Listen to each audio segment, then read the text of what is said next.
Graça e paz, meus irmãos. Deus possa nos abençoar mais um dia. Estamos aqui diante da palavra de Deus para estudarmos juntos e darmos continuidade ao livro de João, ao ensino do livro de João, o estudo que nós estamos fazendo durante todos os dias do mês de agosto até o dia 21. Nós vamos lermos um capítulo por dia. E eu atrasei alguns dias, mas eu vou colocar agora do 13, o 14 e o 15, vai ser um momento bem interessante. Por que eu preciso passar o 13? Porque no capítulo de número 13 do livro de João é muito importante. Por que é muito importante? Porque é o capítulo em que Jesus Cristo lava os pés dos seus apóstolos. É interessante que essa passagem só é decifrada e só é colocada em João. João não fala a respeito da ceia do Senhor, mas João fala a respeito do lava-pés. E vamos lá.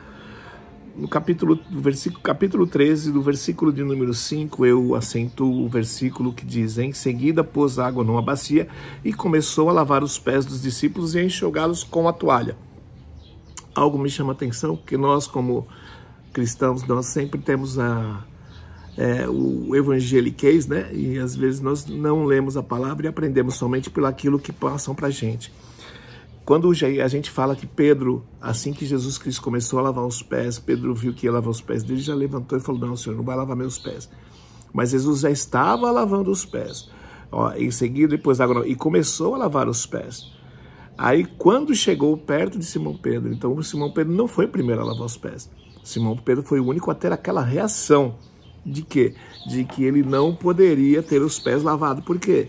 Porque ele estava em pecado. Olha que coisa interessante. Ele não queria que Jesus Cristo, o Rei dos Reis, o Senhor dos Senhores, ele, sabendo da posição de Jesus, lavasse os pés dele.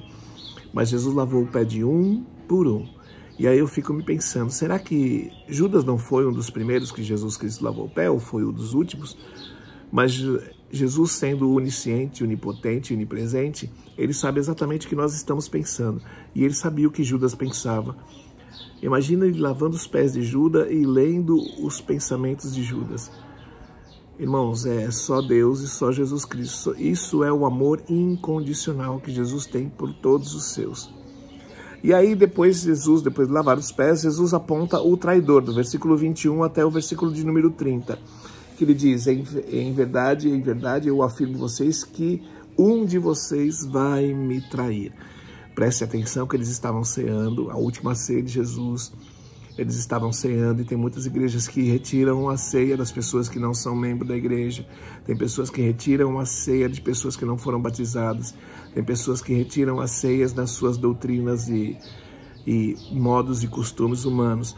Mas o Jesus Cristo que nós servimos, ele deixou Judas na mesa e serviu a Judas na ceia dele.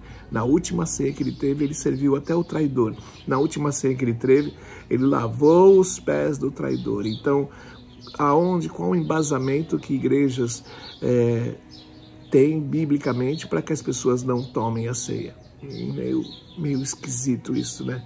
Mas tem lá em Coríntios, pastor, que fala a respeito de se tornar sem saber, vai tomar para a sua própria condenação. Sim, porque qual é a condenação? Você não conhecer a Cristo. Se você toma não conhecendo a Cristo, aí você toma para a sua condenação. Mas se você sabe o que você está fazendo, se o pastor, antes da ceia, ele abre o jogo para você e fala o que é a ceia, para que é e como que é, não há por que você não tomar. A única coisa que pode separar você de não tomar ceia é o pecado que existe em você. Mas se você confessar o seu pecado, ele é fiel e justo para perdoar os seus pecados e te livrar de toda injustiça. Então, não há nenhuma desculpa para você não participar da ceia do Senhor.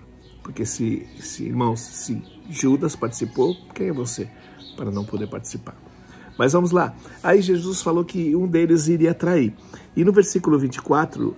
Pedro faz um sinal para o discípulo amado que estava ao lado de Jesus para perguntar ao mestre de quem ele estava falando. Essa é uma pergunta interessante que aparece nesse capítulo, porque Judas ele era o mais certinho dos 12 apóstolos. Judas ele era aquele que foi estudado, Judas é aquele que foi criado dentro de uma sinagoga, Judas tinha os estudos e tinha a sabedoria de todo judeu ortodoxo, judeu correto, judeu certo, judeu aquele que fazia tudo certinho. Só que ele não conhecia Jesus. Então, por isso que Pedro quis saber quem era. Porque, irmãos, todos ali na mesa, eles estavam com alguns pecados. E todos ali na mesa, eles estavam com medo de ser o traidor de Jesus. Porque alguns pensavam ele estranhamente, alguns não acreditavam ainda nele, alguns não tinham se convertido mesmo. Aí, então, até Jesus Cristo estava mostrando para eles o quê? Que eles estavam todos no mesmo barco. E eles mesmos se acusaram. Quando a gente quer saber quem é. Quando você não fez nada, irmão, não há nada que te acuse. Agora, quando você está devendo no cartório, a primeira palavra que vem diante de você, a primeira palavra já vai parecer uma acusação. E se você está devendo, toda palavra é feita para você. Já viu aqueles cultos que as pessoas vão na igreja e falam, nossa, o pastor sabia da minha vida toda, falou minha vida toda, onde já se viu, fulano deve ter contado para ele, Beltrano deve ter contado para ele. A palavra de Deus diz que nada permanece oculto aos olhos do Senhor. Nada. E nada é nada, tá bom? E aí Jesus Cristo, do versículo 31 até o versículo 35, ele dá aquele novo mandamento. Amar a Deus sobre todas as coisas e amar ao próximo como a si mesmo. E no versículo 34 diz, eu lhes dou este novo mandamento, amem uns aos outros, assim como eu os amei. Amei também uns aos outros. Se tiverem amor uns pelos outros, todos saberão que vocês são meus discípulos. Como você acha que você é discípulo de Jesus Cristo se você está fazendo fofoca na igreja? Como você acha que você é discípulo de Jesus Cristo se você está fazendo contenda entre os irmãos? Como você acha que é discípulo de Jesus Cristo? Pensando e tendo os pensamentos que você tem. Está na hora de você rever os seus conceitos. Está na hora verdadeiramente de você matar a velha pessoa que existia em você e colocar a nova pessoa. Eis que tudo se fez novo. Tudo é tudo, irmãos. E aí, no versículo 36 até o 38, fechando esse capítulo, é quando Pedro é avisado.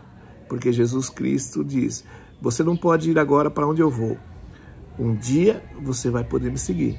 E Pedro tornou a perguntar, Senhor, por que é que eu não posso te seguir agora? Eu estou pronto para morrer pelo Senhor. Aí olha que Jesus Cristo falou para ele. Está mesmo? Pois eu afirmo que isto é verdade. O que é verdade? Não que ele estava pronto para morrer. O que é verdade é que antes que o galo cante 3 vezes, você vai me negar. 3 vezes. Olha que coisa interessante. Às vezes nós pensamos que estamos prontos para ir para o céu. Mas a palavra de Deus diz, aquele que pensa que está em pé, cuide para que não caia. Amém? Que Deus possa ter te abençoado assim como me abençoou hoje, nesse capítulo de número 13. Logo, logo estaremos com o capítulo de número 14 no dia 14. Amém? Um beijo. Que Deus possa te abençoar grandemente. Em nome de Jesus. Foi.